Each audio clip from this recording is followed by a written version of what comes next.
mengucapkan syukur pada Tuhan oleh karena kita masih diberikan kesempatan pada pertemuan kali ini.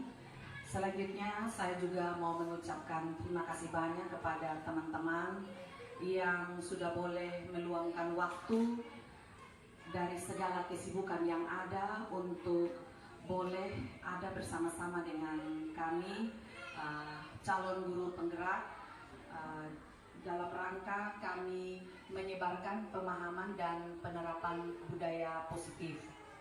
Perlu Bapak Mama ketahui bahwa menyebarkan pemahaman dan penerapan budaya positif ini adalah suatu bentuk berbagi praktik baik kepada kita semua, di mana budaya positif ini sangat perlu untuk dilakukan di sekolah.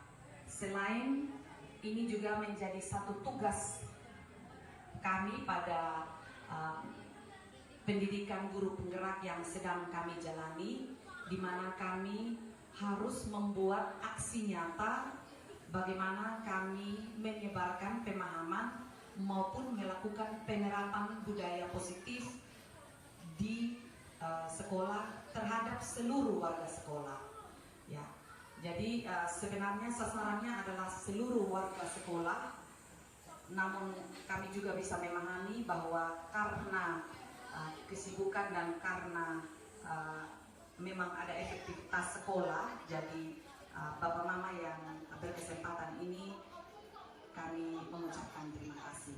Saya tidak berpanjang kata lagi, ya sesuai dengan tujuan pada hari ini, yaitu kami menyebarkan pemahaman dan penerapan budaya positif. Ya, konsep inti dari budaya positif ini adalah ada perubahan paradigma, ada disiplin positif, ada nilai-nilai kebajikan, ada kebutuhan dasar manusia, ada motivasi perilaku, posisi kontrol guru, keyakinan kelas, dan tiga restitusi. Semua konsep ini yang akan saling kait-mengait demi terciptanya budaya positif di sekolah. Nah, karena kami di sekolah ini, kita di sekolah ini ada beberapa guru, calon guru penggerak, sehingga masing-masing kami akan berkolaborasi untuk menyampaikan materi-materi ini. Kita lihat yang pertama, perlunya penerapan budaya positif di sekolah. Nah, apa ini budaya positif? Budaya positif ini adalah pembiasaan hal baik yang mencakup sikap ataupun perilaku maupun tutur kata oleh seluruh warga sekolah. Ya, seluruh warga sekolah di sini berarti Bapak Ibu guru, tenaga kependidikan, kepala sekolah, siswa, cleaning service, satpam, dan semua fasilitas yang ada di lembaga ini. Ini kita harus melakukan pembiasaan hal lain. Nah, budaya positif ini perlu dilakukan di sekolah. Kenapa? Karena ketika terwujud budaya positif di sekolah ini, lingkungan atau suasana belajar itu akan menjadi aman dan nyaman. Nah, ketika suasana belajar aman dan nyaman, maka apa yang menjadi tujuan dan harapan kita terhadap murid, ya, itu pasti akan terwujud atau pasti akan tercapai. Nah, dasar dari perlunya diterapkan budaya positif itu karena kita tidak bisa mengontrol. Ya, pada dasarnya sebenarnya kita tidak bisa mengontrol perilaku setiap orang, seseorang. Karena apa? Karena setiap manusia itu memegang kontrol terhadap dirinya sendiri. Baik atau buruknya hanya dirinya saja yang mampu untuk mengendalikan itu.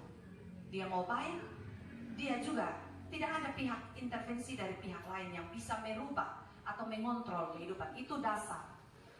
Nah, selanjutnya oleh karena itu seorang guru di sekolah ini sangat memiliki peran untuk membangun atau mewujudkan budaya positif di sekolah. Kenapa? Karena budaya positif itu adalah perwujudan nilai-nilai keyakinan, nilai-nilai kebajikan atau nilai-nilai keyakinan universal yang diterapkan di sekolah. Ya. Budaya positif itu diawali dengan perubahan paradigma. Jadi harus ada perubahan paradigma tentang teori kontrol.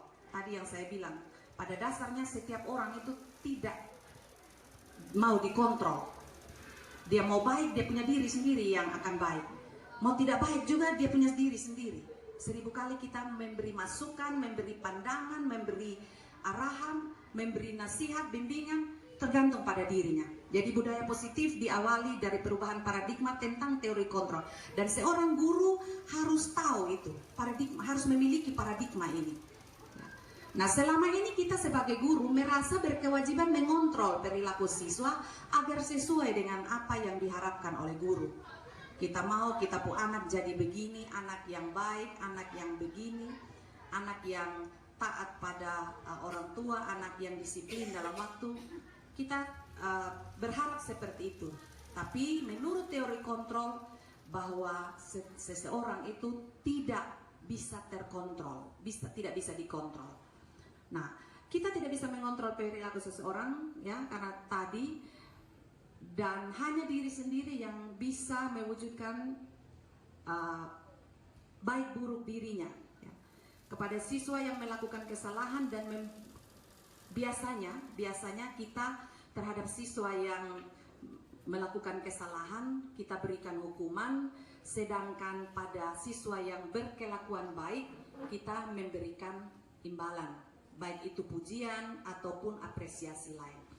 Nah, itu hal-hal yang kita lakukan terlebih dahulu. Nah, berdasarkan beberapa penelitian tentang teori kontrol, semua perilaku manusia ini sebenarnya memiliki tujuan, ya, termasuk anak murid kita. Baik itu dia berbuat salah maupun dia berbuat tidak baik, berbuat yang benar, itu sebenarnya dia punya tujuan. Karena dasar dari setiap manusia itu punya tujuan, di dalam punya tujuan atau punya alasan. Nah, sehingga seorang guru perlu memahami ini dan mempraktekannya di dalam penerapan budaya positif tadi. Nah, untuk itu di dalam menyikapi perilaku salah siswa, ya, perilaku siswa yang salah, guru harus memiliki dan memahami paradigma baru terhadap tindakan yang akan dilakukan. Nah, berbicara tentang paradigma baru, pembelajaran paradigma baru itu adalah pembelajaran yang dirancang berdasarkan pembelajaran berdiferensiasi, di mana pembelajaran itu dilakukan dengan melihat kebutuhan siswa. Jadi bukan maunya guru, tapi kita melihat kebutuhan apa yang dibutuhkan oleh siswa. Nah, sehingga erat kaitannya antara budaya positif dengan perubahan paradigma kita ini. Kalau kita sebagai guru sudah memahami dan memiliki paradigma bahwa melayani murid itu harus dengan prinsip pembelajaran berdiferensiasi, maka semua rancangan kita terhadap perlakuan yang akan kita lakukan terhadap murid tentu atas didasarkan dengan kebutuhan yang diharapkan oleh siswa. Nah, pembelajaran dengan paradigma baru juga perlu memperhatikan tahap perkembangan murid dan serta merujuk pada filosofi pemikiran Ki Hajar Dewantara. Ya. Pemikiran Ki Hajar Dewantara itu kita tahu bersama mengusung asas trikon, ya, Tutwuri Handayani, Ingar Sosantulodo, Ingmadia Mangunkarsa, di mana anak itu diyakini dan dipercayai sudah memiliki kodrat,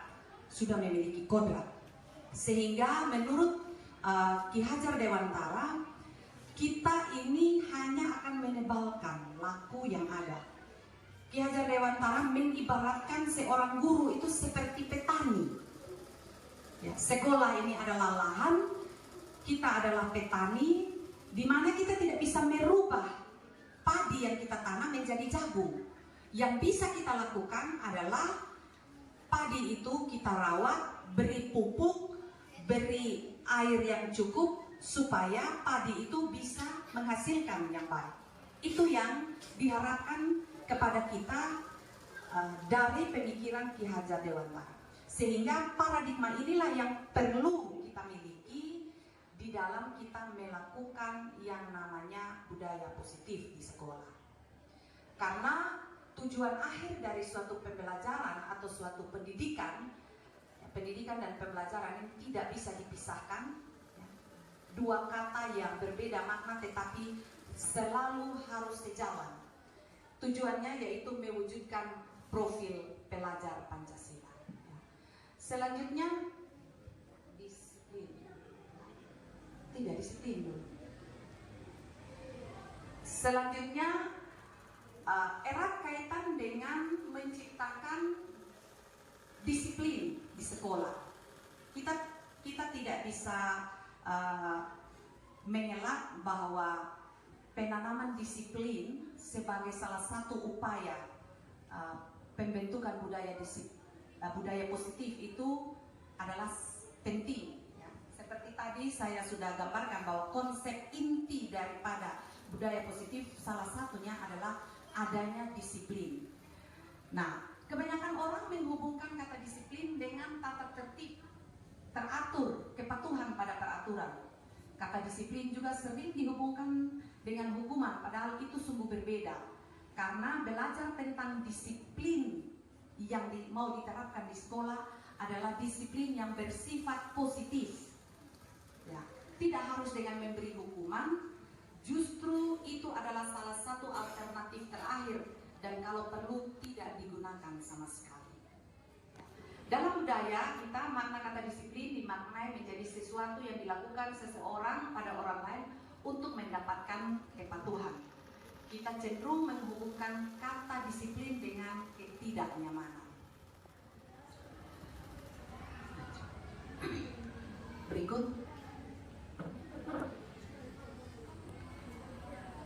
Ya, ini sepenggal kalimat yang dilontarkan oleh Ki Hajar Dewantara mengenai disiplin positif, bahwa di mana ada kemerdekaan di situ harus ada disiplin. Jadi Ki Hajar Dewantara juga menyetujui bahwa disiplin itu adalah salah satu kiat untuk mewujudkan budaya positif. Tetapi menurut Ki Hajar Dewantara tetap harus berpegang pada kemerdekaan anak. Kemerdekaan anak dan memperhatikan kodrat anak, yaitu kodrat zaman dan kodrat alam. Nah, itu yang ditekankan.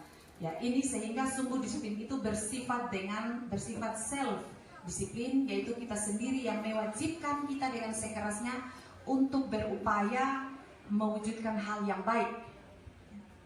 Next. Nah, Ki Hajar Dewantara menyatakan bahwa untuk mencapai kemerdekaan atau dalam konteks pendidikan kita saat ini mewujudkan murid yang merdeka. Ya, tadi seperti yang saya bilang, boleh menerapkan disiplin, tetapi konsep murid yang merdeka, murid yang telah memiliki kodrat, murid kita adalah petani, itu tetap harus menjadi latar belakang yang kita pegang, lakukan di dalam pemberlakuan disiplin di sekolah, sehingga disiplin itu akan bernilai positif.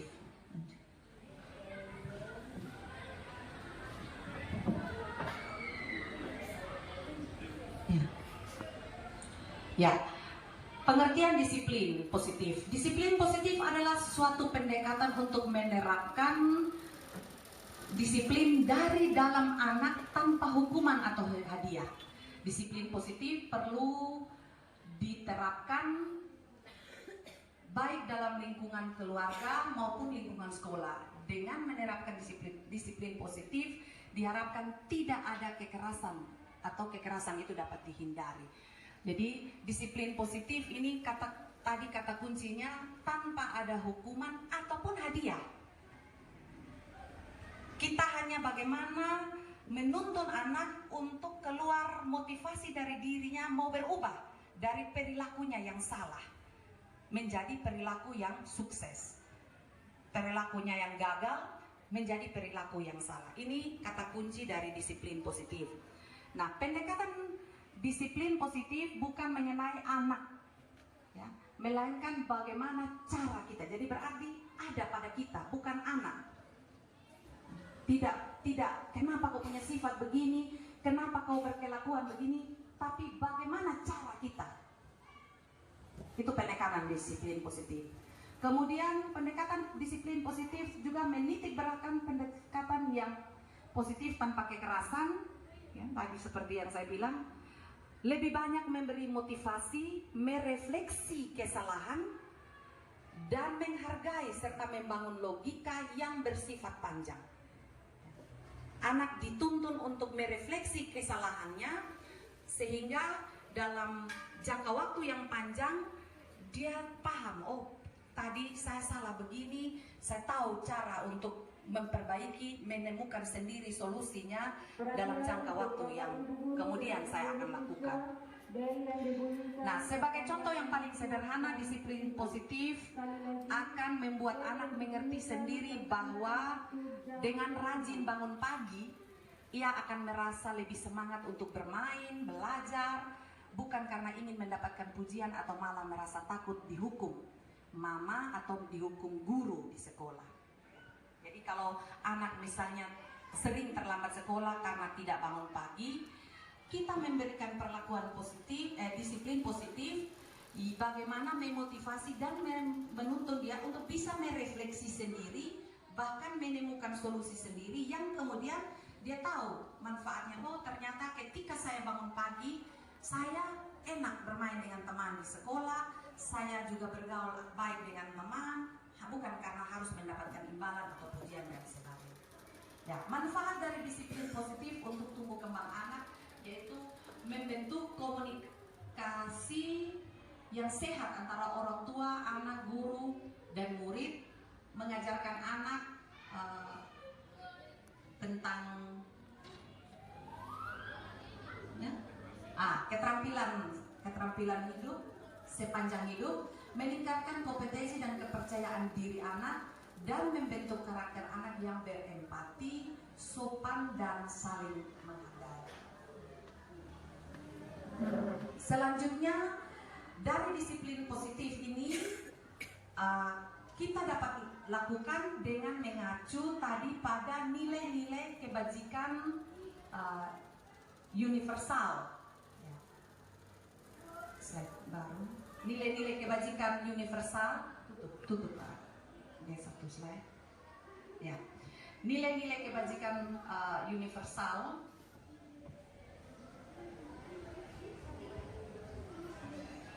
Slide berikut. Ya. Nilai kebajikan atau nilai universal adalah sifat positif manusia yang merupakan tujuan mulia yang ingin dicapai oleh setiap individu.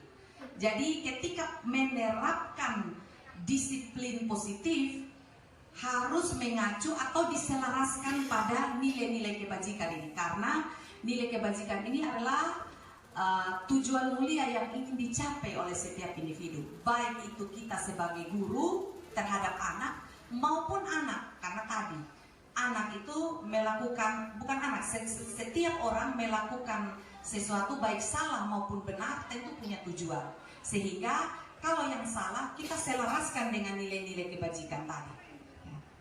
Nilai tersebut bersifat universal. Nah, biasanya nilai-nilai kebajikan ini menjadi patokan yang dimiliki oleh setiap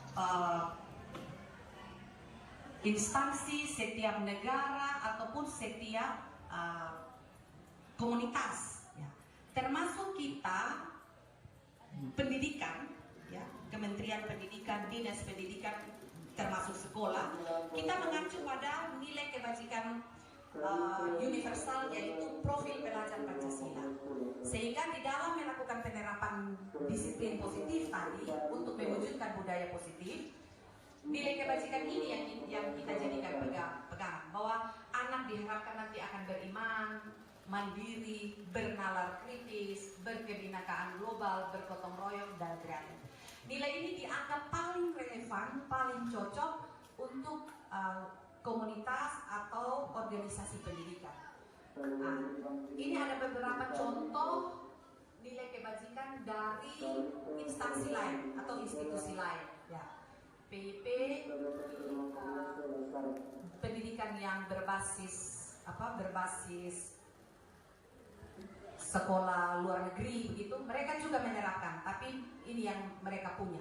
Sedangkan kita berlaku mengacu kepada toleransi terhadap profil Pancasila. Nah, ini juga ada salah satu contoh karakter 9 pilar karakter: cinta Tuhan, kemandirian dan sebagainya. Ini institusi lain punya lagi, bukan dinas pendidikan. Terus, nah ini petunjuk seumur hidup dan keterampilan hidup yang kita ingin wujudkan kepada anak-anak yang telah memiliki profil pelajar Pancasila, ya, dapat dipercaya, lurus hati dan seterusnya. Ya, ini ada kurang lebih 18 dan kita bisa menambahkan lagi sesuai dengan nilai-nilai keyakinan yang ada pada lingkungan kita, daerah kita, atau lokasi di mana tempat kita ada gitu. Ini sama tadi nilai-nilai yang perlu ditempatkan. Nah, ini beberapa bentuk nilai-nilai yang perlu kita, nilai kebajikan yang perlu kita selaraskan. Jadi misalnya contoh anak dia tertawa saat seseorang berbicara di depan, terus kita marah, kenapa kau ini anak, ibu ada omong kau berbicara sendiri di sini. Nah, ketika menerapkan hukuman disiplin positif tadi, kita patutkan ini, kira-kira apa tujuannya, apa alasannya, ya. Sehingga dia bisa merefleksi kembali dan mencari solusi. Oh, ternyata ada nilai ini yang saya langgar, nilai tidak menghargai misalnya terhadap orang yang berbicara di depan, dan itu harus ditemukan sendiri oleh anak di dalam pemberlakuan budaya positif di sekolah. Mungkin dari saya, karena saya diberi sesi ini tentang disiplin dan nilai kebajikan universal, sementara masih ada materi dari teman-teman yang lain. Jadi Bapak Mama, untuk mata kuliah ini dia dibutuhkan waktu 4 jam pembelajaran sebenarnya, tapi kita berupaya merangkum saja supaya bisa tersampaikan dan bisa disebarkan pemahaman baik ini bagi teman-teman. Mungkin selanjutnya kepada Pak Nanda.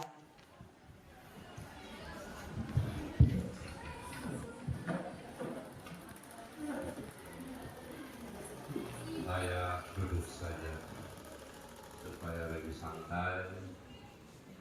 Terima kasih atas waktu dan kesempatan yang diberikan kepada saya. Terima kasih juga untuk teman-teman yang sudah meluangkan waktu.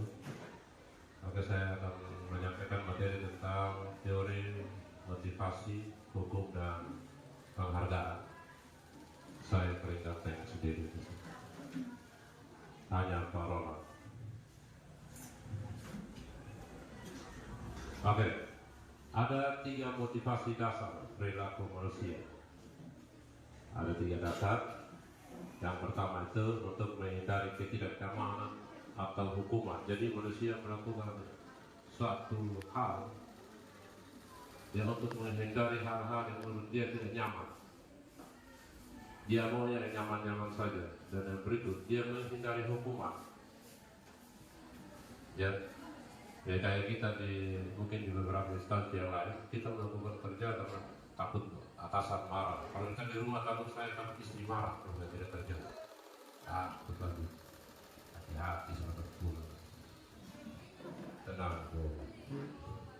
Yang kedua, untuk mendapatkan imbalan atau penghargaan dari orang lain. Ya, ini motivasi kita melakukan sesuatu. Dan yang ketiga, untuk menjadi orang yang mereka inginkan dan menghargai diri sendiri dengan nilai-nilai yang mereka percaya. Jadi 3 ini intinya adalah keikhlasan melakukan sesuatu tanpa penghargaan, tanpa imbalan, tanpa penghormatan. Jadi kalau di SKP ini bernama nilai loyalitas. Ya, jadi bekerja dengan keikhlasan.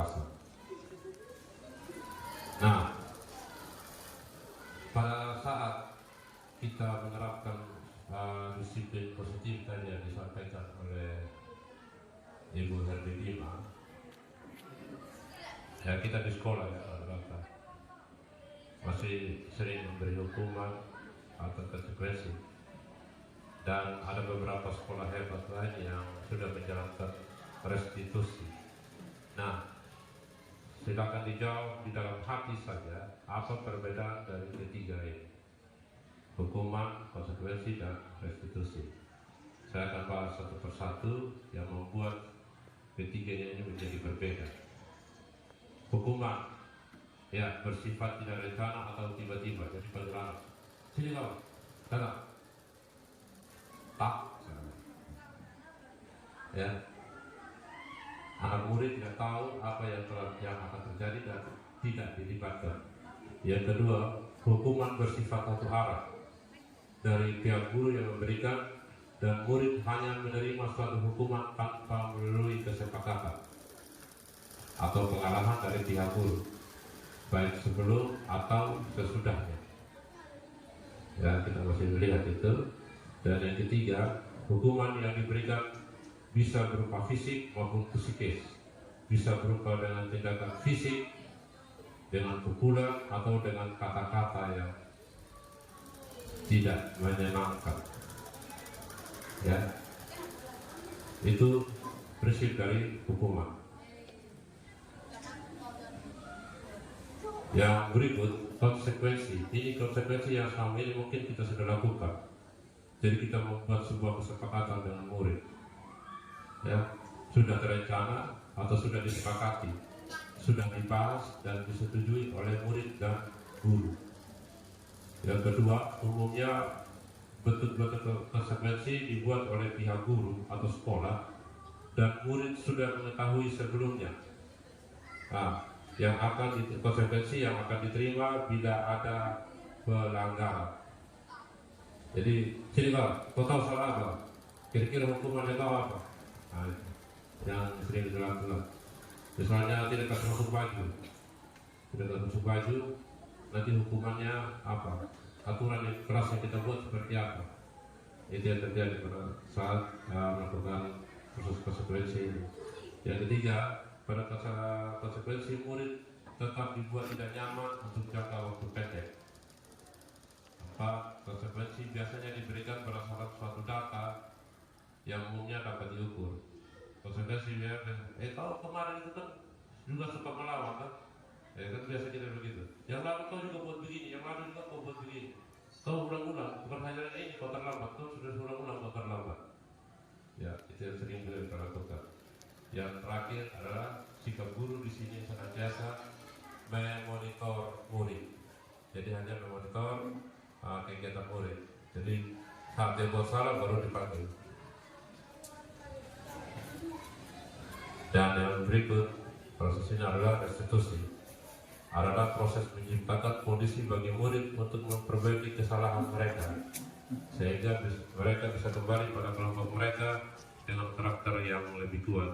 Jadi yang kedua, kolaborasi yang mengajarkan murid untuk mencari solusi untuk masalah mereka dan membantu murid berpikir tentang orang seperti apa yang mereka inginkan dan bagaimana mereka harus memperlakukan orang lain.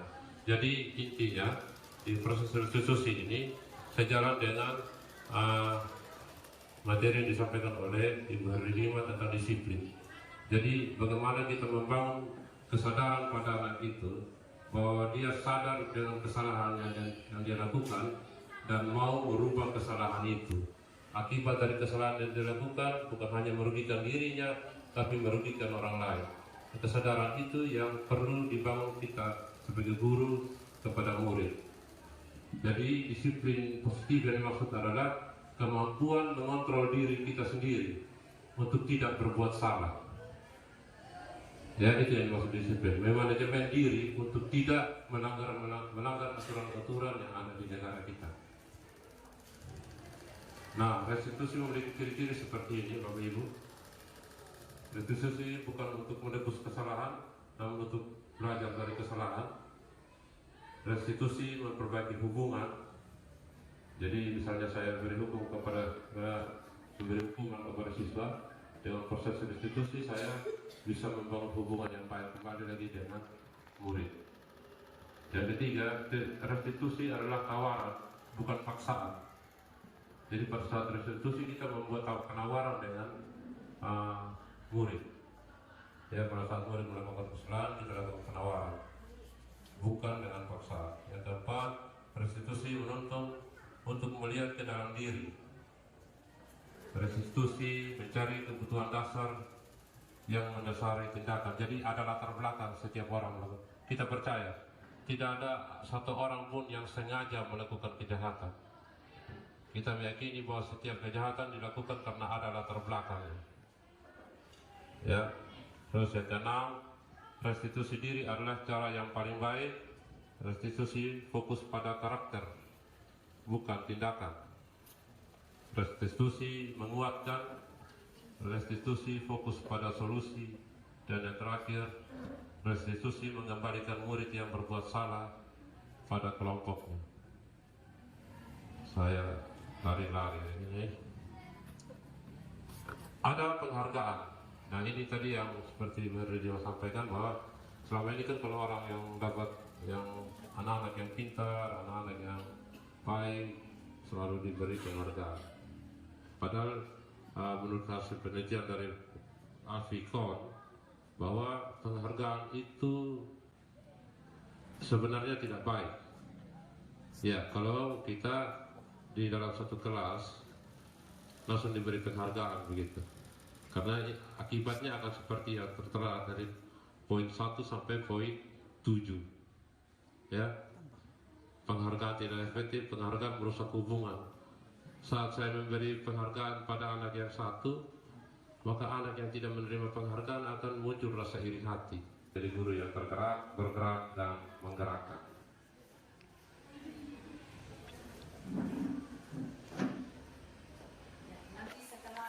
Berikan aplaus dulu untuk Pak Nanda dan Ibu Herni Dima yang sudah membawakan materi pada pagi hari ini tentang budaya positif.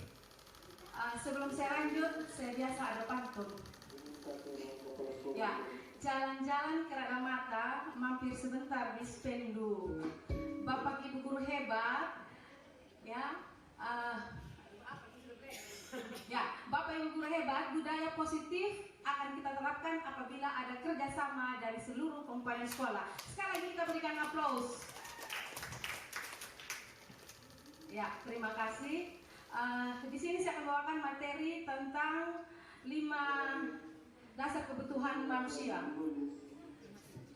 Ya, bukan, 5 kebutuhan dasar manusia. Oke, baik, saya pengantar dulu ya Pak Nanda sebelum videonya ditampilkan.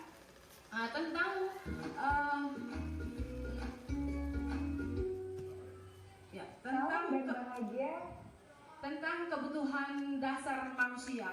Nah, mengapa termasuk dalam budaya positif? Di sini kita berbicara tentang perilaku peserta didik. Berarti ada hubungannya dengan 5 dasar kebutuhan manusia. Seperti halnya kalau kita 5 kebutuhan dasar manusia. Seperti halnya kalau kita melihat tentang kebutuhan pokok manusia itu ada 3, yaitu ada sandang, pangan, dan papan. Dan itu sangat mempengaruhi tentang kehidupan manusia. Nah, kalau yang ini kita berbicara tentang 5 kebutuhan dasar manusia dan sangat eratnya dengan perilaku siswa, dan ini juga sangat berpengaruh tentang kualitas pendidikan.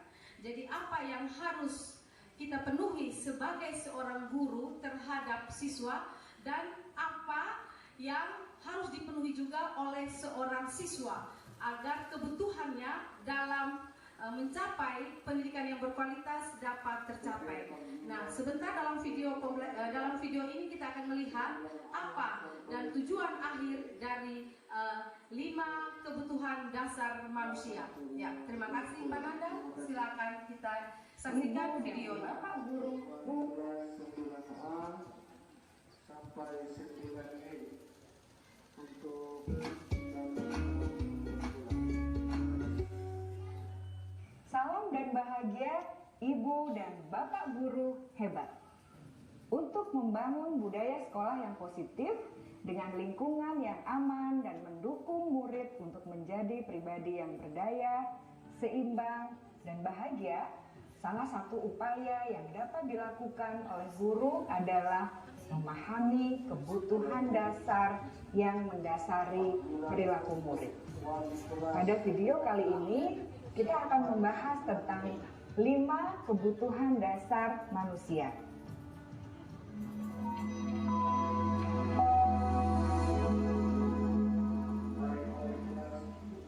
Ki Hajar Dewantara dalam salah satu kutipannya menyatakan, kita ambil contoh perbandingannya dengan hidup tumbuh-tumbuhan. Seorang petani dalam hakikatnya sama kewajibannya dengan seorang pendidik yang menanam padi misalnya. Hanya dapat menuntun tumbuhnya padi. Ia dapat memperbaiki kondisi tanah, memelihara tanaman padi, memberi pupuk dan air, membasmi ulat-ulat atau jamur-jamur yang mengganggu hidup tanaman padi, dan lain sebagainya. Ketika guru memahami kebutuhan apa yang mendasari perilaku murid, dan guru berusaha menuntun dan mendukung murid dalam memenuhi kebutuhannya secara positif, pada hakikatnya guru tersebut ibarat seorang petani yang sedang berusaha memahami kebutuhan masing-masing tanaman. Dan ia berusaha memenuhi kebutuhan tanaman tersebut agar dapat tumbuh dengan subur dan maksimal. Dr. William Glasser, seorang psikiater dari Amerika Serikat, menyatakan bahwa seluruh tindakan manusia memiliki tujuan tertentu, yaitu memenuhi kebutuhan dasarnya.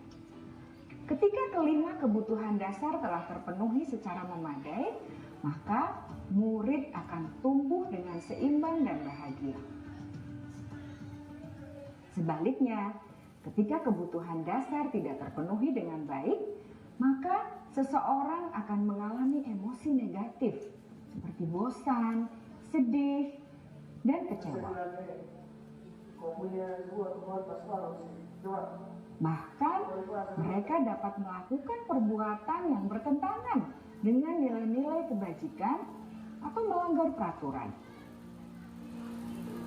Dengan kata lain, perilaku buruk seseorang biasanya adalah respons dari kebutuhan yang tidak terpenuhi.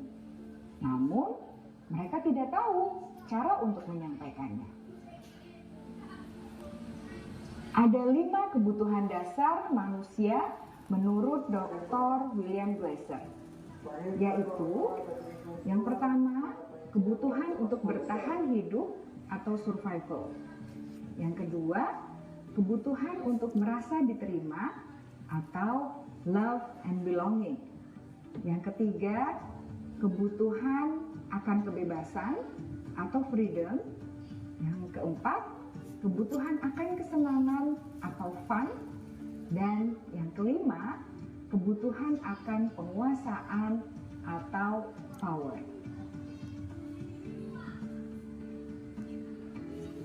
Kebutuhan dasar yang pertama adalah kebutuhan yang bersifat fisiologis untuk bertahan hidup atau survival. Misalnya, kesehatan, rumah, dan makanan. Kebutuhan biologis sebagai bagian dari proses reproduksi termasuk kebutuhan untuk tetap bertahan hidup. Kebutuhan untuk merasa aman juga termasuk dalam kebutuhan ini.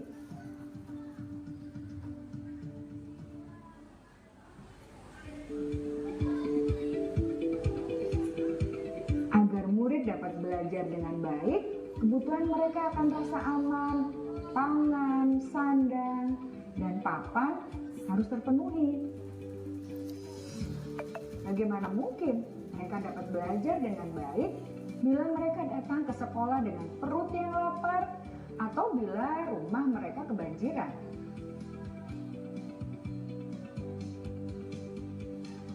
Setelah kita mengetahui kebutuhan pertama yang sebagian besar bersifat fisiologis, mari kita lihat kebutuhan kedua sampai kelima yang semuanya berhubungan dengan psikologis.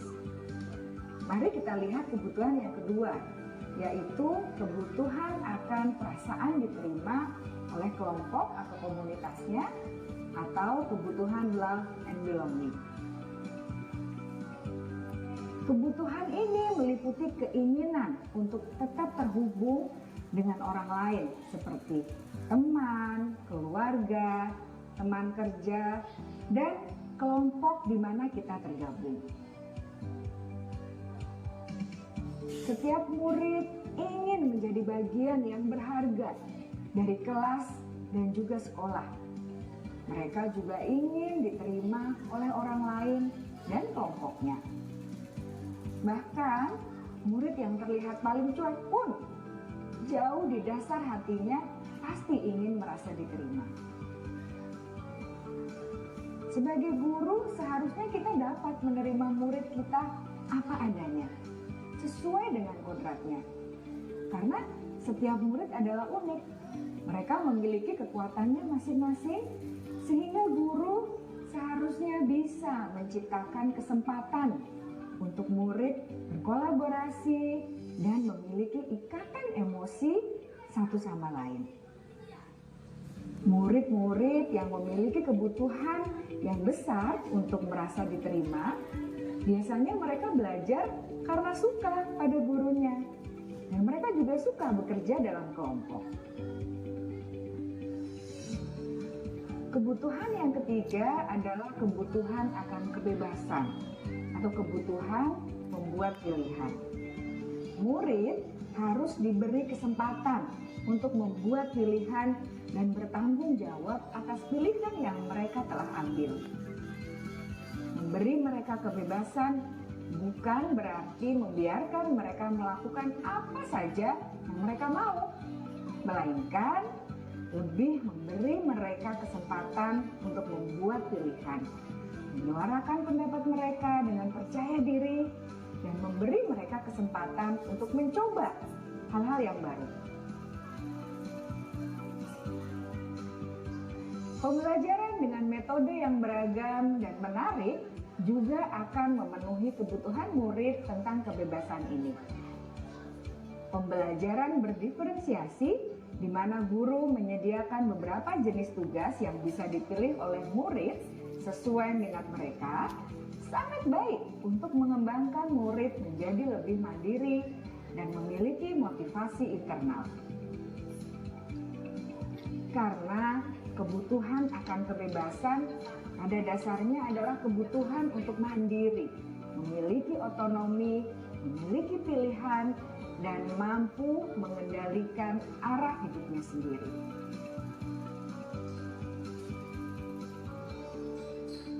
Kebutuhan yang keempat adalah kebutuhan akan kesenangan. Bayangkan Bapak Ibu, hidup tanpa rasa senang. Betapa menyedihkannya. Glasser menghubungkan kebutuhan akan kesenangan dengan belajar. Jangan sepelekan kebutuhan murid untuk merasa senang di kelas. Sebagai guru, jangan ragu-ragu untuk dengan sengaja memasukkan kegiatan yang menyenangkan dalam kelas. Murid-murid dengan kebutuhan dasar kesenangan yang tinggi ingin menikmati apa yang mereka lakukan.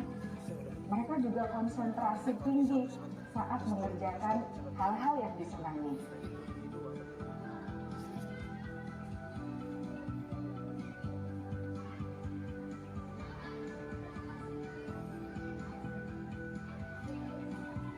Kebutuhan yang kelima adalah kebutuhan akan penguasaan. Setiap murid memiliki kebutuhan untuk merasa kompeten, menjadi terampil, diakui pencapaian dan keterampilannya, didengarkan, bisa membuat dampak dan pengaruh, dan memiliki rasa harga diri. Mereka sebaiknya diberi kesempatan untuk membuat keputusan tentang hal-hal yang penting dalam hidupnya dan tidak merasa dikontrol oleh sistem sekolah. Pada murid yang telah menginjak usia remaja, seringkali mereka merasa tidak memegang kendali atas kehidupannya sendiri, karena guru kerap kali berpengaruh dalam mengambil keputusan. Murid-murid yang memiliki kebutuhan dasar akan penguasaan yang tinggi biasanya selalu ingin menjadi pemimpin. Mereka juga suka mengamati sebelum mencoba hal-hal yang baru. Mereka juga perfeksionis dan merasa kecewa bila melakukan kesalahan.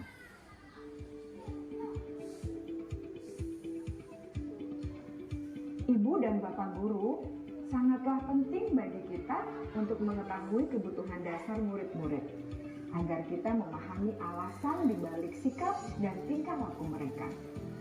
Bila murid berperilaku buruk atau melanggar peraturan, sehingga tindakannya tidak sesuai dengan nilai-nilai kebajikan, maka guru harus mencari tahu alasan yang mendasari tindakan tersebut dan kebutuhan apa yang belum terpenuhi. Melalui percakapan dengan guru dalam pendekatan disiplin positif, murid dapat diajak untuk bersikap reflektif dalam mengenali kebutuhan-kebutuhan yang berusaha mereka penuhi dan mendasari tindakan mereka. Jika guru mengabaikan perilaku buruk murid-murid, maka perilaku tersebut akan berpengaruh pada suasana kelas yang kurang kondusif dan akan berpengaruh pada tujuan dari pendidikan itu sendiri. Ibu, bapak guru hebat, mari kita menjadi guru yang lebih baik dengan memahami kebutuhan dasar murid-murid kita dan senantiasa membimbing mereka untuk menjadi pribadi yang berdaya, seimbang, dan bahagia. Salam dan bahagia, Ibu dan Bapak guru hebat.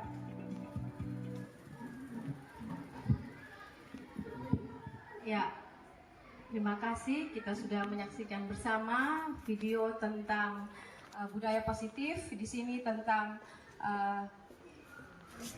5 dasar kebutuhan manusia. Ya, baik. Sebentar baru dibuka sesi tanya jawab. Selanjutnya kita akan mendengarkan materi yang akan dibawakan oleh Ibu Frince.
Sekarang masuk jam kedua. Terima kasih.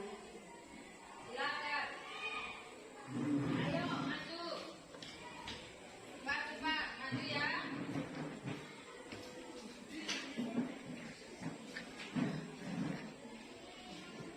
Ya, maju cepat maju.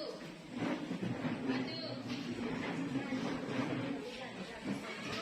Ya, urutkan sejajar yang rapi ya.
kesepakatan kelas ya. Bisa? Sekarang maju satu-satu di ibu. Kalian menandatangani kesepakatan kelas yang sudah kita buat. Ayo. Ali. Satu-satu maju.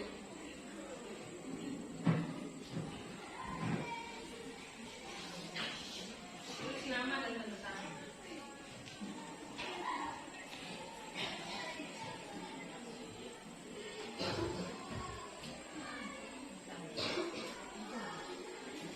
Ya. Yang kedua, maju.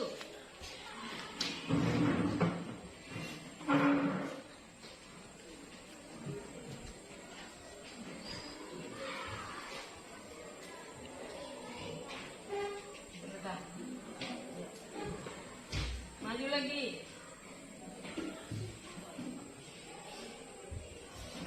Maju lagi. Cecil maju. Ayo semangat. Maju maju. Langsung maju. Abdul maju. Supaya mempercepat waktu ya.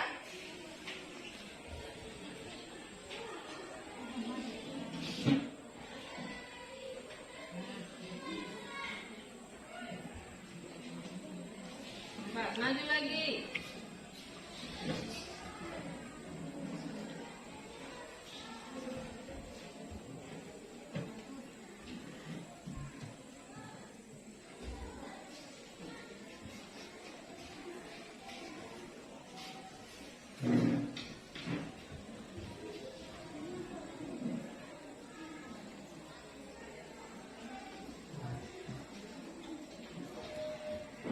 Lanjut.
Ya, kita sudah melaksanakan penandatanganan kesepakatan membuat keyakinan kelas ya. Nah, oleh karena itu, Ibu tekankan lagi bahwa kita harus melaksanakan keyakinan kelas sesuai dengan hati kita masing-masing dan dilaksanakan untuk tanggung jawab kita masing-masing ya.